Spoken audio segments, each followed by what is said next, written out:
आज के लेक्चर में हम स्टार्ट करेंगे ग्रुप 18 एलिमेंट्स। तो सबसे पहले यहाँ पर ग्रुप 18 से रिलेटेड कुछ बेसिक बातें कर लेते हैं, जैसे कि general introduction, electronic configuration and occurrence की। तो चलिए फिर स्टार्ट करते हैं हम लोग हमारे लेसन को, और सबसे पहले बात करते हैं जनरल इंट्रोडक्शन की। देखिए यहाँ पर जनरल इंट्रोडक्शन में मैं आपको फर्स्ट पॉइंट में ये बता देती हूँ कि ग्रुप 18 में कौन कौन से एलिमेंट्स शामिल हैं। ठीक है, तो अगर हम एलिमेंट्स को देखें तो यहाँ पर होता है आपका helium, neon, organ, krypton, xenon और रेडॉन। रेडॉन के बारे में मैं आपको बताना चाहती हूँ कि ये आपका जो होता है ये रेडियो एक्टिव होता है। ठीक है, रेडॉन जो है आपका वो रेडियो एक्टिव एलिमेंट है ग्रुप 18 का। एक चीज आपको और बताना चाहती हूँ कि जो ये ग्रुप 18 के एलिमेंट्स होते हैं इन्हें हम लोग नोबल गैसेस भी कहते हैं। ठीक है, अब आ जाते हैं सेकंड पॉइंट में। तो सेकंड पॉइंट में मैं आपको ये बताना चाहती हूँ कि जो आपके ग्रुप 18 के एलिमेंट्स होते हैं ये आपके मोनो एटॉमिक गैसेस होते हैं। इसका क्या मतलब है? इसका ये मतलब है कि एलिमेंटल स्टेट में ये आपका मोनो एटॉमिक होता है, मतलब सिंगल एटम के फॉर्म में होता है। और अगर हम लोग इसके फिजिकल स्टेट की बात करें तो इसकी फिजिकल स्टेट क्या होती है? गैस होती है। ठीक है, तो ये जो आपके ग्रुप 18 के एलिमेंट्स होते हैं ये क्या होते हैं? एलिमेंटल स्टेट में ये आपके मोनो एटॉमिक गैसेस के फॉर्म में होते हैं। चलिए अब आ जाते हैं थर्ड पॉइंट में। तो थर्ड पॉइंट में मैं आपको बताना चाहती हूँ कि जो आपके ग्रुप 18 के एलिमेंट्स होते हैं ये बहुत ही ज्यादा अनरिएक्टिव होते हैं। ठीक है, बहुत ही ज्यादा अनरिएक्टिव होते हैं। अब ये अनरिएक्टिव क्यों होते हैं इसका रीजन मैं अभी आपको इलेक्ट्रॉनिक कॉन्फ़िगरेशन में बताऊंगी। पहले मैं यहाँ पर इस पॉइंट को कंप्लीट कर लेती हूँ।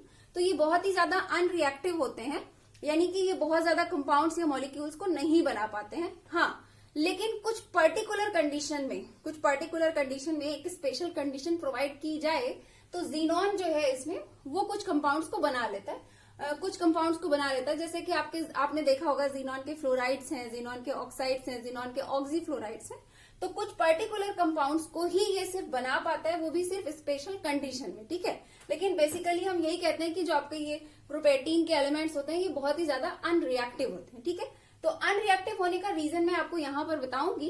एक बात मैं आपको और बताना चाहती हूँ, चूंकि ये बहुत ही ज्यादा अनरिएक्टिव होते हैं तो इसलिए हम लोग ग्रुप 18 के एलिमेंट्स को इनर्ट गैसेस भी कहते हैं। ठीक है, नोबल गैसेस तो कहते ही हैं, लेकिन इनर्ट गैसेस भी कहते हैं। इनर्ट गैसेस इसको इसके स्पेशल कंडीशन की वजह से बोलते हैं कि ये अनरिएक्टिव है, कंपाउंड बनाने की टेंडेंसी इसमें बहुत ही कम है। ठीक है, चलिए ये तो जनरल इंट्रोडक्शन की बात हो गई।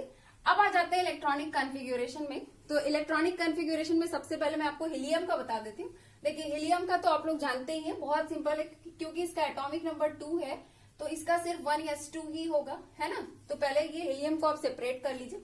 यहाँ पर सिर्फ 2 इलेक्ट्रॉन है, इसका इलेक्ट्रॉनिक कॉन्फ़िगरेशन सिर्फ 1s2 होता है। अब बाकी की बात करते हैं। तो बाकी के बारे में मैं आपको ये बताना चाहती हूँ कि इनका जो वैलेंस सेल इलेक्ट्रॉनिक कॉन्फ़िगरेशन है, ठीक है, पूरा इलेक्ट्रॉनिक कॉन्फ़िगरेशन नहीं, क्योंकि कंप्लीट तो आप लोग यहाँ अफबाउ के नियम के अकॉर्डिंग इलेक्ट्रॉनिक कॉन्फ़िगरेशन लिख ही लेते हो किसी भी एलिमेंट का, है ना। जो यहाँ पे हमें डिस्कस करना है ग्रुप 18 के बारे में, तो वहां पे मैं आपको बताऊंगी इसके वैलेंस सेल इलेक्ट्रॉनिक कॉन्फ़िगरेशन के बारे में। ठीक है, तो जो ग्रुप 18 के एलिमेंट्स होते हैं इनका वैलेंस सेल इलेक्ट्रॉनिक कॉन्फ़िगरेशन क्या होता है? NS2NP6 होता है। NS2NP6 का क्या मतलब है? इसका मतलब है कि देखो ये इसका क्या मतलब है, मैं नियॉन के थ्रू बताती हूँ। पहले नियॉन का इलेक्ट्रॉनिक कॉन्फ़िगरेशन लिख देती हूँ, फिर इसी के थ्रू एक्सप्लेन कर दूंगी। देखिए क्या होता है इसका, 1s2 2s2 2p6।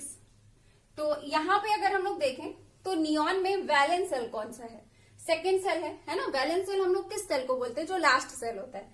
तो नियॉन में लास्ट सेल कौन सा है? ये सेकेंड सेल है ना। इसमें 2 ही सेल है तो लास्ट सेल सेकेंड सेल ही होगा। तो नियॉन का वैलेंस सेल सेकेंड सेल है।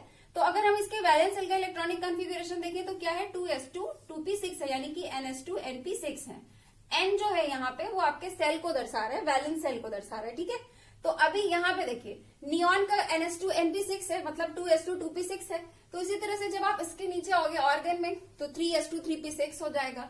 क्रिप्टन का आप देखोगे वैलेंस सेल इलेक्ट्रॉनिक कॉन्फ़िगरेशन तो आपको 4s2 4p6 दिखाई पड़ेगा, एंड सो ऑन। ठीक है, तो यहाँ पे ओवरऑल जो मैं आपको बताना चाहती हूँ वो ये है कि हीलियम को छोड़ करके ग्रुप 18 के बाकी के एलिमेंट्स का जो वैलेंस सेल इलेक्ट्रॉनिक कॉन्फ़िगरेशन होता है वो NS2NP6 होता है। तो अब इस वैलेंस सेल इलेक्ट्रॉनिक कॉन्फ़िगरेशन में ही छुपा है इसके अनरिएक्टिव होने का रीजन। ठीक है, तो मैं इस चीज को अब यहाँ पर एक्सप्लेन करती हूँ। इलेक्ट्रॉनिक कॉन्फ़िगरेशन तो आप लोग समझ ही गए हैं। अब इसके थ्रू मैं आपको ये बता देती हूँ कि ये अनरिएक्टिव क्यों होता है। ठीक है, अब इस चीज को समझिएगा। अगर हम NS2NP6 में इलेक्ट्रॉन को कुछ इस तरह से देखें, फिल करके देखें तो क्या होगा? 2 इलेक्ट्रॉन आपके NH2 में है ना, और 6 इलेक्ट्रॉन कहां पर है, आपके NP6 में है, कुछ इस तरह से। तो अगर आप यहाँ पर देखें, इलेक्ट्रॉन्स को देखें यहाँ पर, तो ये क्या है, ये एक फुलफिल्ड इलेक्ट्रॉनिक कॉन्फ़िगरेशन है ना। और कोई भी स्पीसीज जिसमें कि एक फुलफिल्ड इलेक्ट्रॉनिक कॉन्फ़िगरेशन होता है, वो क्या होती है, स्टेबल होती है, ठीक है, वो बहुत ही ज्यादा स्टेबल होती है। तो अब ये पहले से ही स्टेबल है, तो इस वजह से ये रिएक्शन नहीं करती, कंपाउंड का फॉर्मेशन नहीं करना चाहती। क्योंकि देखिए केमिस्ट्री में, चाहे आप इनऑर्गेनिक केमिस्ट्री पढ़िए या ऑर्गेनिक केमिस्ट्री, तो वहां पे जब भी हम लोग पढ़ते हैं, चाहे कोई एलिमेंट हो या कंपाउंड हो, किसी की भी बात करें, तो वो किसी भी तरह का रिएक्शन इसीलिए शो करता है क्योंकि वो स्टेबल होना चाहता है, वो अपने ऑक्टेट को कंप्लीट करना चाहता है, स्टेबल होना चाहता है। तो अगर हम इसकी बात करें, नोबेल गैसेस की बात करें, तो यहाँ पर तो ऑलरेडी इसके पास इसका ऑक्टेट कंप्लीट है, NH2NP6 इलेक्ट्रॉनिक कॉन्फ़िगरेशन है, ऑलरेडी इसके पास फुलफिल्ड इलेक्ट्रॉनिक कॉन्फ़िगरेशन है, ऑलरेडी ये स्टेबल है। तो अभी ये ऑलरेडी स्टेबल है, तो फिर ये रिएक्शन क्यों करना चाहेगा, है ना। तो इसी वजह से फुलफिल्ड इलेक्ट्रॉनिक कॉन्फ़िगरेशन की वजह से ये अनरिएक्टिव होता है। हाँ, इसको अगर हम रिएक्शन करा सकते हैं, जिनॉन के बहुत सारे कंपाउंड्स बनाए गए, जैसा कि मैंने आपको शुरू में बताया कि जिनॉन के ऑक्साइड्स, फ्लोराइड्स और ऑक्सी फ्लोराइड्स बनाए गए हैं, लेकिन उसके लिए बहुत ही ज्यादा स्पेशल कंडीशन लगानी पड़ती है लैब में, तब जाके वो कंपाउंड्स बनते हैं। तो आप ये बोल सकते हो कि ये अनरिएक्टिव होते हैं, बहुत ही कम कंपाउंड बनाते हैं, ठीक है। तो चलिए ये वाला पॉइंट भी आपका क्लियर हो गया, इलेक्ट्रॉनिक कॉन्फ़िगरेशन भी और इसका रीजन भी। तो अब हम लोग आ जाते हैं इसके ऑक्यूरेंस में।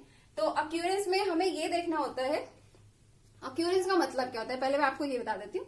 ऑक्यूरेंस में हम ये डिस्कस करते हैं कि जिस भी एलिमेंट्स की हम बात कर रहे हैं, उसको गेन करने का सोर्स क्या है, ठीक है, सोर्स के बारे में बात करते हैं। तो यहाँ पे इसके 2 सोर्सेस हैं, मैं आपको बता देती हूँ। पहला सोर्स जो है आपके ग्रुप 18 के एलिमेंट्स का, वो है आपका एटमॉस्फेरिक एयर। एटमॉस्फेरिक एयर का 1% जो हिस्सा होता है वो आपका नोबेल गैसेस होता है। एटमॉस्फेयर में बहुत सारी गैसेस हैं, तो उस गैसेस का जो 1% पार्ट है, उसमें क्या है आपका, उसमें आपका मौजूद होता है नोबेल गैसेस, ठीक है। तो इसका एक मोस्ट इंपॉर्टेंट सोर्स जो हो गया वो आपका एटमॉस्फेरिक एयर हो गया। ओके, अब सेकेंड पॉइंट मैं आपको बताना चाहती हूँ कि जो आपके ये है, आपके यूरेनियम और थोरियम, F ब्लॉक के जो एलिमेंट्स हैं, इनके जो रेडियो एक्टिव मिनरल्स होते हैं, उनमें भी ये सॉलिड सॉल्यूशन के फॉर्म में पाया जाता है, ठीक है।